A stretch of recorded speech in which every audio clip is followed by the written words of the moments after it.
Hi friends, welcome to మన Bommarillu. Upcoming రివ్యూలోకి వెళ్ళిపోదాం. శరత్ చంద్ర family వనభోజనాలకి వెళ్తున్నారని తెలుసుకొని గగన్ వాళ్ళ ఫ్యామిలీ కూడా వనభోజనాలకి బయలుదేరుతుంది. పూర్ణి శారదతో, అమ్మ వాళ్ళు వెళ్తున్నామని మనం వెళ్తున్నాం, మళ్ళీ ఏదైనా గొడవలవుతాయేమో అని అంటే, లేదు వాళ్ళు ఎక్కడికి వెళ్తున్నారో మనం అదే చోటుకు వెళ్తున్నాం.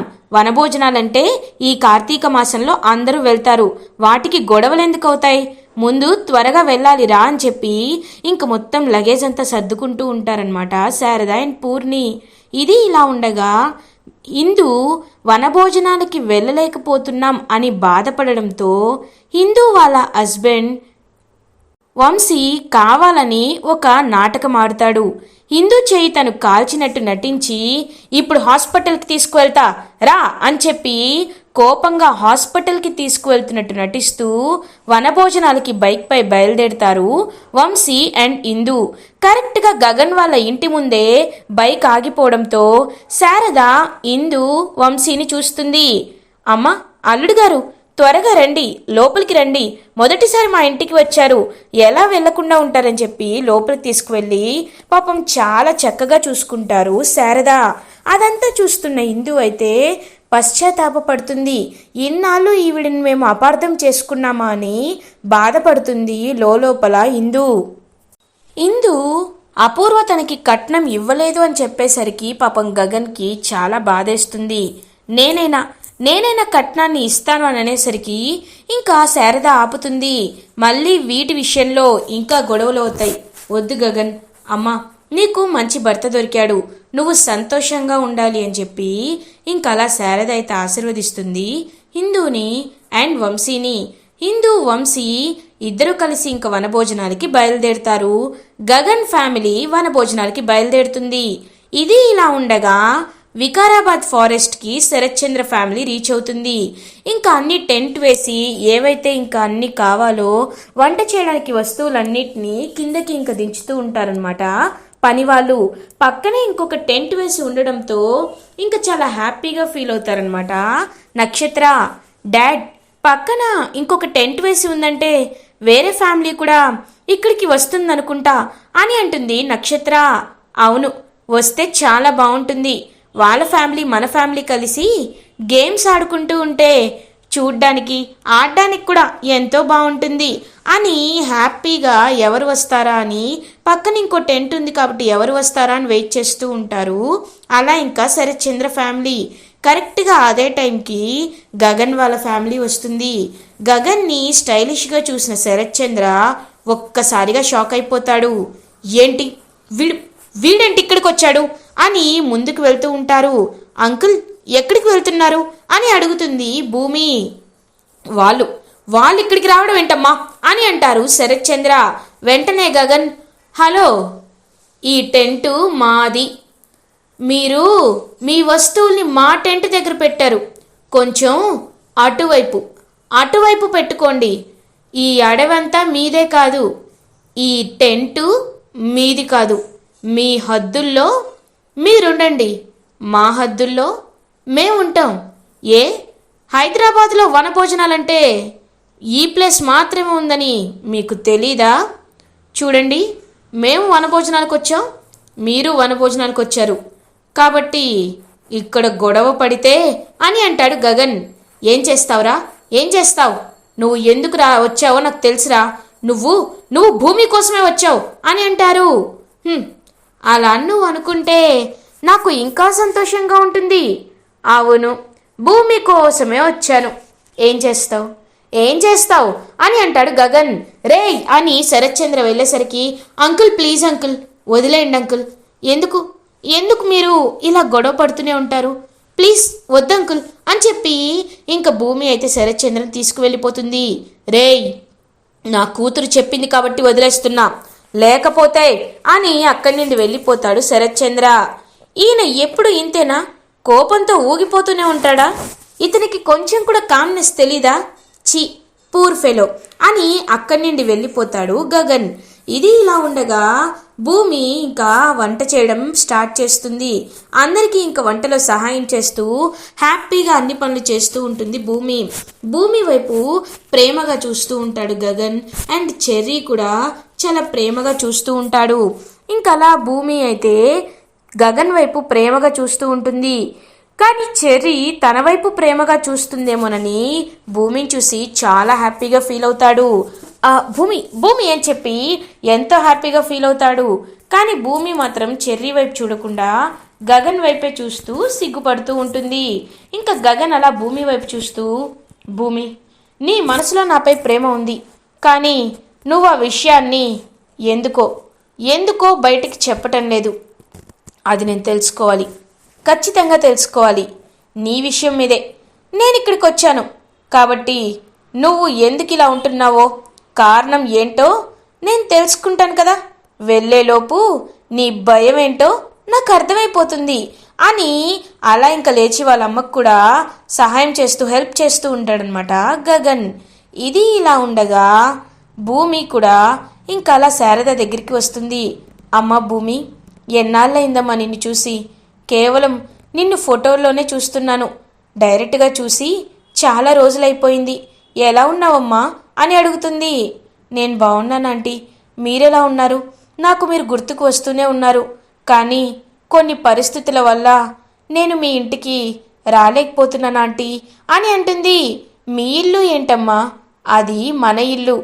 ఎందుకంటే రేపు నువ్వు మా అబ్బాయిని పెళ్లి చేసుకున్నాక రావాల్సింది అక్కడికే కదా అని అంటారు శారద. ఇంకా శారదను చూసి సిగ్గుపడుతూ ఉంటుందన్నమాట భూమి. నీ సిగ్గు చూస్తుంటేనే అర్థమవుతుందిలే, ఇంతకీ నీ మనసులో మాట గగన్కి చెప్పావా అని అడుగుతారు. లేదా ఆంటీ, నేను చెప్పలేను, నేను ఏ మాట కూడా చెప్పలేను అని అక్కడి నుండి వెళ్ళిపోతుంది భూమి. ఇంకొంచెం ఉంటే ఆంటీకి నిజం తెలిసిపోయేది, అమ్మో అని అక్కడి నుండి వెళ్ళిపోతుందనమాట. ఇంకా భూమి ఏంటి, భూమి ఏ విషయంలో భయపడుతుంది అని ఆలోచిస్తూ ఉంటుంది శారద. ఇది ఇలా ఉండగా అపూర్వ భూమి వైపు కోపంగా చూస్తూ ఉంటుంది. గోరింటాకు పిన్ని, ఇదిగో అమ్మాయి, ఇందాకటి నుండి చూస్తున్నాను, తన వైపు కోపంగా చూడడం తప్ప నువ్వేమీ చెయ్యట్లేదు. వనభోజనాల్లో ఏదో చేసేస్తానన్నావు కదా, ఏంటి ఇలా చూడడమేనా అని అడుగుతుంది గోరింటాకు పిన్ని. నేను చూస్తున్నానంటే సగం పని అయిపోయినట్టే పిన్ని, నువ్వేమీ కంగారు పడద్దు. దాన్ని ఎలా పైకి పంపించాలో నేను ఆల్రెడీ డిజైన్ చేసేశాను అని అంటుంది అపూర్వ. అవునా, ఎలా అమ్మాయి అని అడుగుతుంది. ఇంకొద్దిసేపట్లో భోజనాలు తయారైపోతాయి, అందరూ కలిసి భోజనం చేస్తూ ఉంటారు. కరెక్ట్గా అప్పుడే ఒక వస్తువు తక్కువ అవుతుంది, అదే భోజనం ప్లేట్లు. వాటిని తీసుకురావడానికి భూమిని ఒంటరిగా పంపిస్తాం. అప్పుడు నేను సెట్ చేసిన రౌడీలు భూమిని పైకి పంపిస్తారు అని అంటుంది అపూర్వ. ఒక్కసారిగా ప్లాన్ విని షాక్ అయిపోతుందనమాట గోరింటాకు పిన్ని. అమ్మో, నీ దగ్గర ఎన్ని తెలివితేటలున్నాయమ్మాయి, కానీ తను ఒంటరిగా అల్లుడు గారు వెళ్ళనిస్తారా అని అడుగుతారు. అప్పుడు నేను వేరే పనులు చెప్తానులే పిన్ని, కానీ ఒకటే, నాకు ఆ గగన్ గాడి గురించి అర్థం కావట్లేదు. ఇప్పుడు ఆ రౌడీలకు ఫోన్ చేసి వీడి గురించి కూడా జాగ్రత్తలు చెప్పాలి అని పక్కకి వెళ్ళిపోతుంది అపూర్వ. ఈవిడ ప్లాన్ వేసిందంటే ఎగ్జిక్యూషనే తేడా కొడుతుంది, కానీ వినడానికి బాగానే ఉంటుంది. సర్లే అని గోరింటాకు పిన్ని అక్కడి నుండి పక్కకి వెళ్ళిపోతుంది. ఇది ఇలా ఉండగా బిందు ఇంకా చెర్రీ దగ్గరికి వస్తుంది.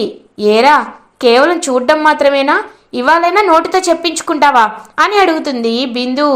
అబ్బా, నా బాధ నీకేం తెలుసే, అయినా ఇలా దూరం నుండి చూస్తూ బతికేయడంలోనే ఎంతో హ్యాపీనెస్ ఉంది. దగ్గరికి వెళ్ళి చెప్పాలంటే కాస్త భయంగా కూడా ఉంది. ఆ భయాన్ని పోగొట్టుకోవడానికి ఏం చేయాలో అర్థం కావట్లేదు అని అంటాడు చెర్రీ.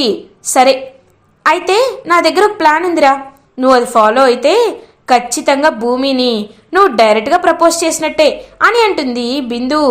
చెప్పు చెప్పు ఏం ప్లాన్ అది అని అడుగుతాడు చెర్రీ. వెళ్ళు, ఈ భూమి దగ్గరికి వెళ్ళి కళ్ళు మూసుకో, నీతో ఒకటి మాట్లాడాలి అని చెప్పు. తను వింటుంది కదా. డైరెక్ట్గా వెళ్ళి నువ్వంటే నాకు ఇష్టమని నీ మనసులో ఉన్న మాటలన్నీ చెప్పేయి.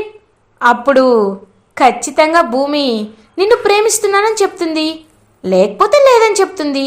సింపుల్ అని అంటారు. ఆహా, నిజమే కదా. ఇన్నాళ్ళు తను ఎదురుగా వెళ్ళి ఎలా చెప్పాలో అని అర్థం కాలేదు.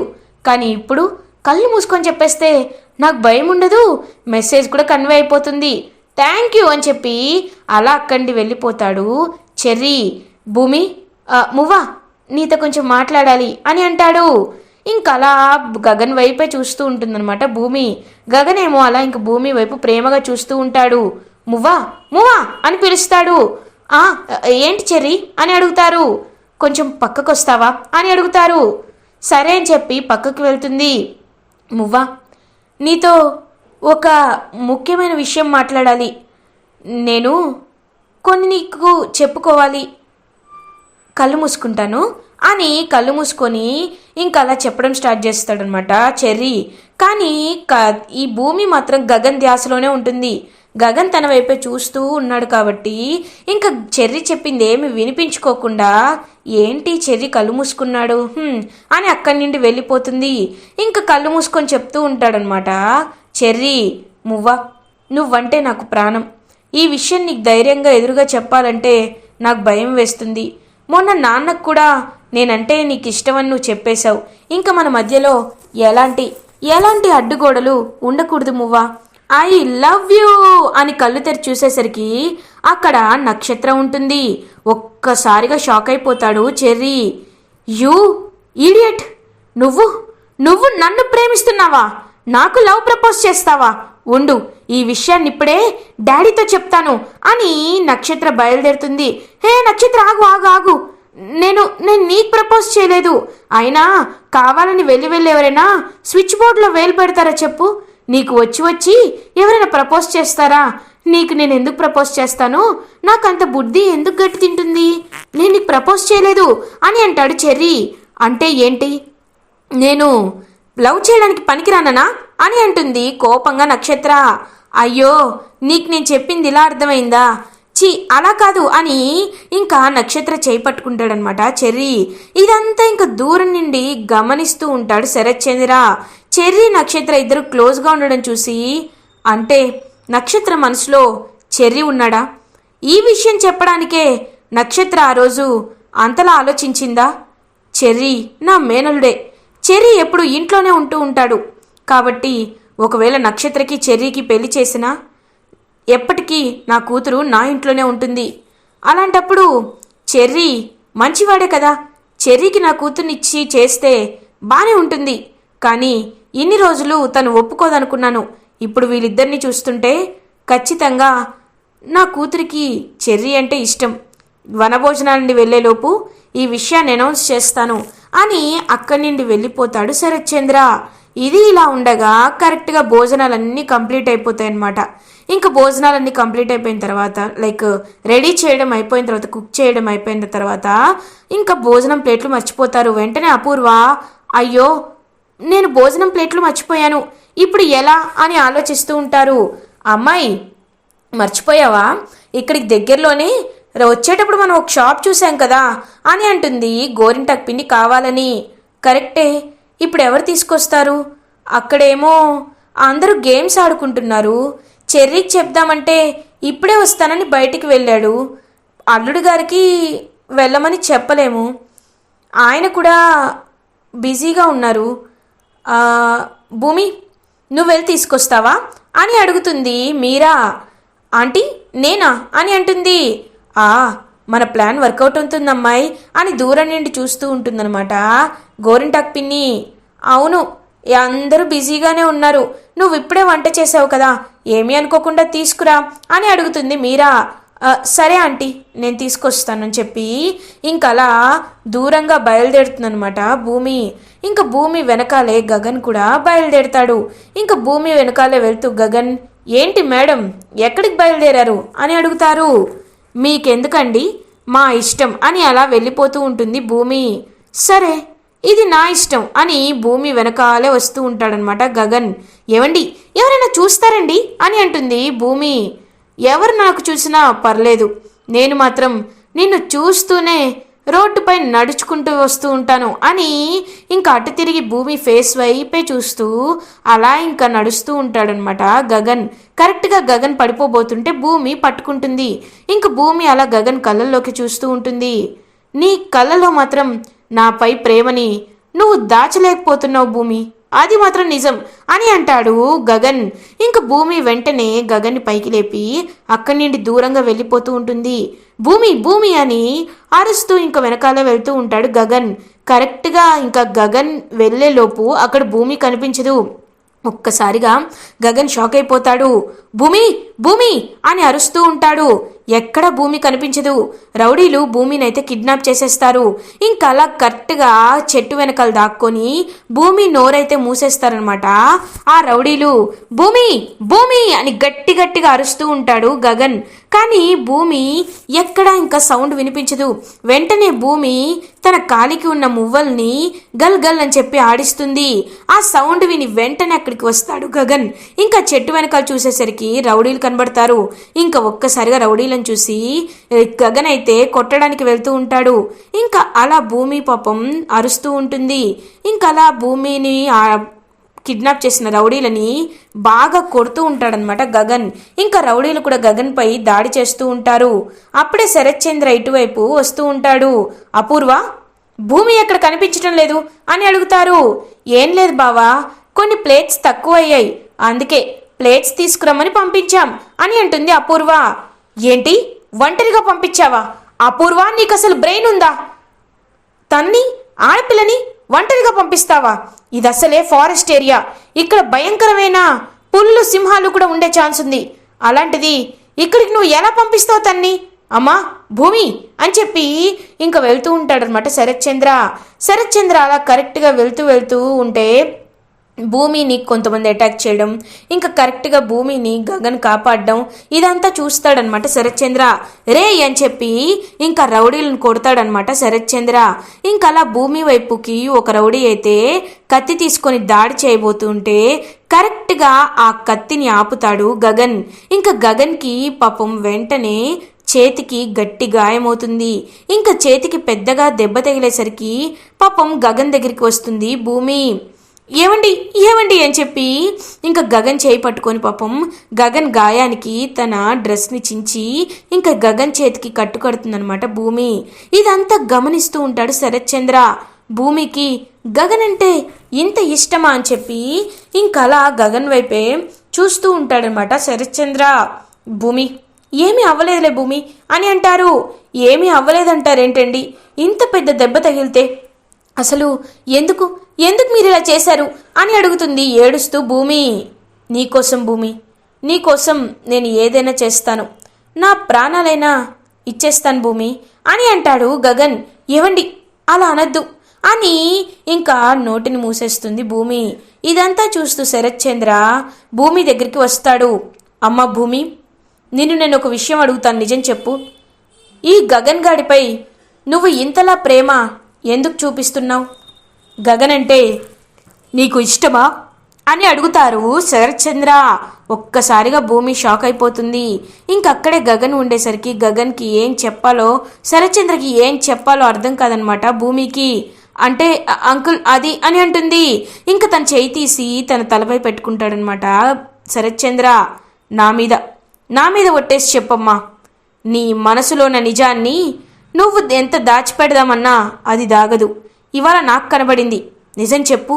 నువ్వు గగన్ని ప్రేమిస్తున్నావా అని అడుగుతారు శరత్ చంద్ర.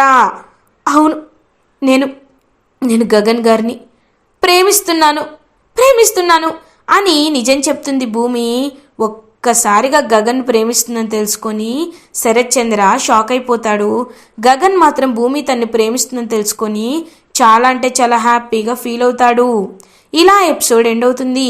ఫర్దర్ ఎపిసోడ్ రివ్యూస్ ముందుగా మీకు కావాలి అనుకుంటే మా ఛానల్ని సబ్స్క్రైబ్ చేసుకోండి. Thanks for watching.